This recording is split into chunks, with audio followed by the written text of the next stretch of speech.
adam yok, sen kimi tapacaksan? Özün kurgan üyünü elinle yakacaksan. Şarap mest etti ikimizni yazacakman. Şu bilen azgına oylarımdan kaçacakman. Sen baksız bolsan ımış etip duraman. Bu oyunda baksız bolsan menem utturaman. Ölüm nau ki gülüm men üçün hiç nersemez. Sen üçünme yaşamak güzel algaman. Köp oldu ahvalını soramadım.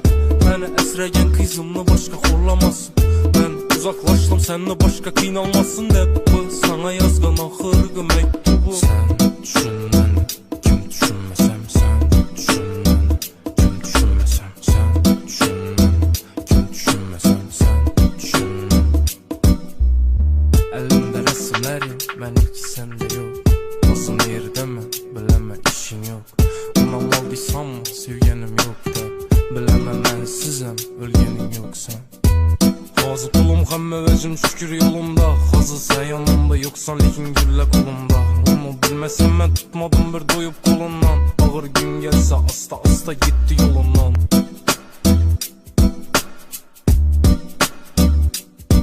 Günahsız adam yok, sen kimi tapacaksan? Özün kurgan üyünü elinle yakacaksan. Şarap mest etti ikimizni yazacakman. Şu bilen azgına oylarımdan kaçacakman.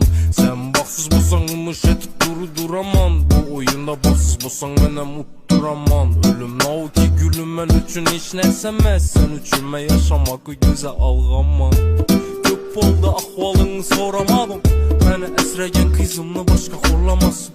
Ben uzaklaştım senle başka kıynalmasın dep. Bu sana yazgan ahırgı mektubu. Sen düşün beni, kim düşünmesem sen. Düşün beni, kim düşünmesem sen. Düşün beni, kim düşünmesem sen.